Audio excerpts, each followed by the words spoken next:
In this session, I'd like to deal with the topic of healing the broken heart. Next to the death of someone we love, in severity of pain, of wound to the heart, if you will, is loss due to breakup or from the departure or the abandonment of one person by another, or a divorce. In some ways, the divorce situation or the one romantic partner deciding to get out of the relationship is much more difficult for the person left behind than is the matter of dealing with a death. For example, Myra's death in 1979 was unexpected, very sudden. It was from a cerebral aneurysm. It was quite final. There was no questioning of its absolute finality. And while grievously painful and still poignant for myself and the children, it's a relationship that is over. It left no room for guilt or self-blame or if-onlys or any false hope of her return.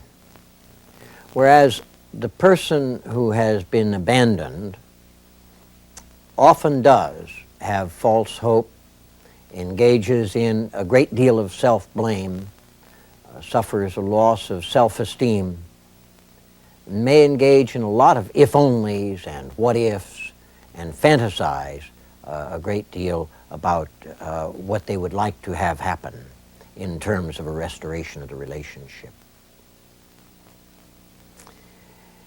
If it's a situation of divorce, for example, contact may be maintained between the two people because of children. Or if it's a romantic situation, perhaps the couple met at work and so they still have to be in contact through work. And social occasions may bring former partners together and keep them in contact, however unwillingly, and thereby reopen the wound. Such events do not happen to those of us who have lost somebody through death, or whose love relationship was severed by death. So in some ways, the person who has a surviving former partner out there deals with, on an ongoing basis, a continuation of the relationship often that makes finding finality here a little more difficult. There are some similarities between the grieving caused by a death and that caused by divorce or abandonment by the other. They include the very famous schema of Kubler-Ross, which I will just go through very briefly because I'm sure you've heard of it. And that includes the stage of denial. This isn't happening, it can't be happening, I don't believe it, it's a bad dream. Bargaining, don't let this happen, how can I change, what can I do to maintain this relationship? Anger, it is happening and it's happening to me and it isn't fair and I've done all I can. And then depression, which is very often anger turned upon oneself. If only I had been better, I'm just not a good person, and all of those other things that just waste our energy and cut us down. And acceptance, where we finally decide it is over and I'm going to get on with my life. It's useful to remember about that schema that it is not a stair-step from denial to bargaining and anger and depression and acceptance and now we get on with it, but rather it has more of a seesaw or a hopscotchy effect. One moment one is in acceptance, this is the way it is and I'm going to get on with it. Next minute one is angry again, or back to denial, he will return or she will come back to her senses, or bargaining, what can I do, please come back, etc. The first thing I think that is crucial is to understand that these experiences, these feelings that I've just described are normal. Expect them, allow yourself to experience them. They are part of the healing process. understand that while you allow yourself to experience them, while you're going through that pain, that like all feelings, they will in time pass. You don't feel right now as you did 10 minutes ago. You don't feel right now as you did an hour ago. Feelings differ in intensity from moment to moment. Feelings are temporary. They are the effects, in this case, of the torn relationship. They are wounds. They hurt a lot. They are hurting feelings. You are suffering, but they are feelings, and you must understand that at this time what you need to learn is how to utilize them effectively. You need to start the process of using some healing remedies for your suffering. And one of the first of those is don't believe that the prolonging of your suffering proves how much you loved the other. It doesn't. Carrying the torch, prolonging the pain, simply makes you a sort of emotional hypochondriac. It only pain by doing things that remind you of the past at this time. Don't keep putting yourself back in the past and yearn for what might have been or for what was, because what you're yearning for is for someone who didn't and doesn't value you. And you don't need that kind of person in your life at this time. This is the time to reaffirm your own self-worth. It has just suffered a blow. It is a time then for you to work on healing that. The other's decision actually tells you more about him or her than it does about you. And right now what you have to do then is to get on with affirming your own value in the world. So you use the time that was once lavished on the relationship with the other for doing some of the things you've wanted or needed to do for some time. Maybe you wanted to take a course. Maybe you needed to clean your house. Maybe you needed to paint the bedroom. But whatever you do, don't waste the time moping. Give yourself a treat regularly, whether small or large, depending on your budget, something that lifts your spirits. It may be a trip home back to your family, or maybe it's a trip away from home. Maybe it's to buy yourself a new set of clothes. Maybe it's a dinner out with a friend or an acquaintance you haven't seen for some time. Whatever it is, treat yourself with care. If you find it useful, look to caring friends to help you over some of the empty spaces. That can be very critical. Go to the theater with some friends. Go fishing. Go on picnics. Do whatever comes naturally to you and your friends. Don't turn down such invitations on the grounds that you're in pain or you'd just be depressing to them, but rather accept their supportive help and use it as part of the healing for your wounded heart.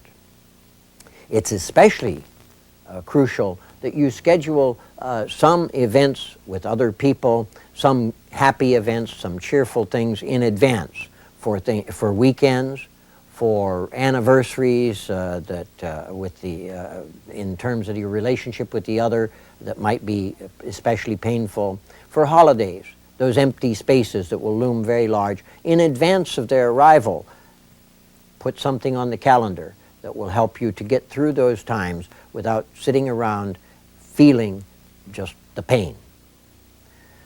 It's useful at such a time, for example, to visit an ailing relative, or a healthy relative for that matter, or to prepare dinner at your place for some of your friends. To do these things will reaffirm for you in your circle of friends or in your circle of relatives that you are indeed a lovable person. Some people make the mistake of hiding out from those who love them, as if there was some shame attached to having had a broken relationship. Quite the contrary. You need those who love you around you at a time like this. In all of this, understand that you have been hurt as if you had been hit by an automobile. You are wounded. With that physical accident of being hit by an automobile, you would be convalescing in a hospital. But this emotional hurt still takes convalescence. It still takes time. But you have to be your own physician. And you have to do those things and take that kind of care of you, just as you would be taken care of by others in a physical accident.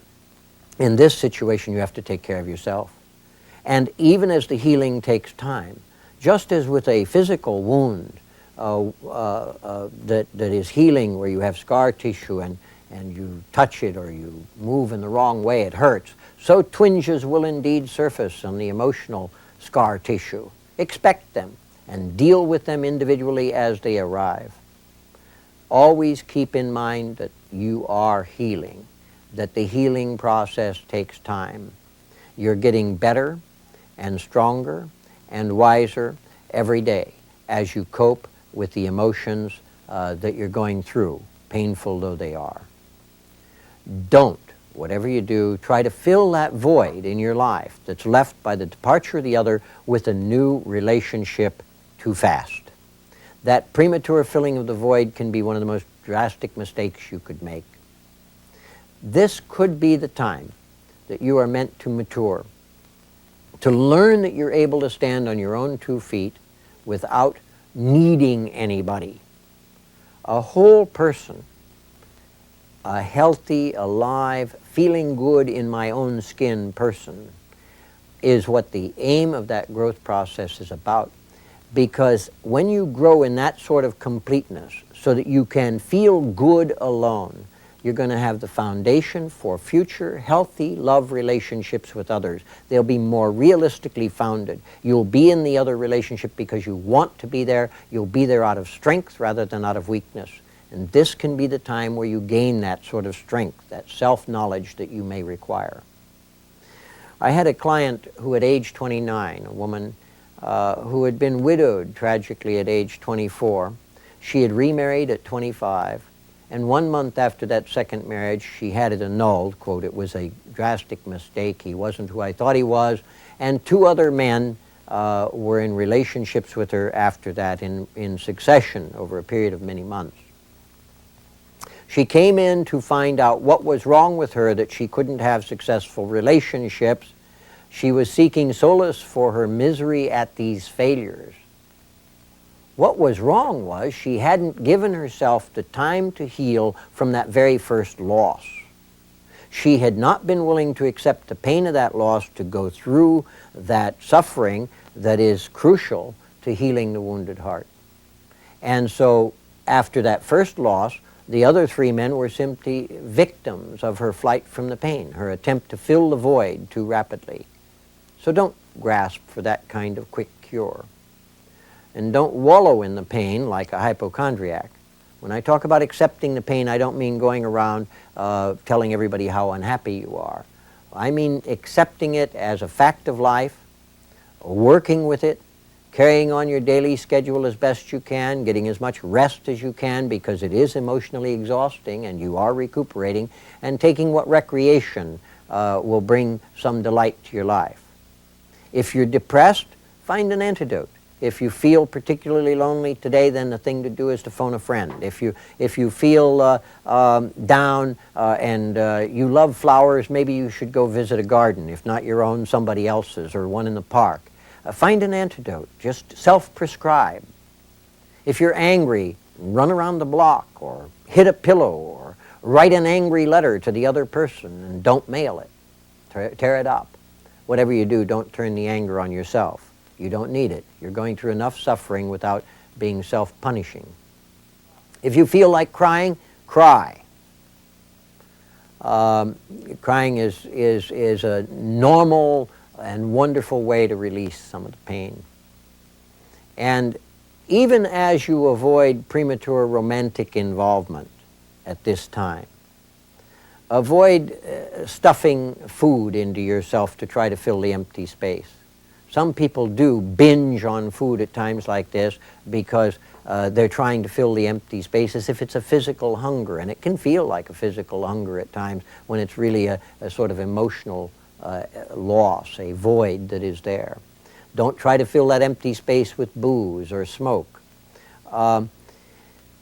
The important thing is to turn to friends and to activities and things that are creative for you, that are loving for you, in order that the empty space be more properly filled. And sometimes you just have to go with the emptiness and decide that it's okay to be by yourself and to not be in this relationship. At such times, especially, you have to be gentle with yourself. Most of us are much too hard on ourselves. And by being gentle with yourself, I mean in very practical ways. If you had a friend who had been wounded in a physical way and was in the hospital, you'd bring flowers, you'd bring treats, you'd visit, you'd be cheerful. You're your injured friend. Bring yourself some flowers, bring yourself a treat. Treat yourself as an injured person. And look to others to comfort you too.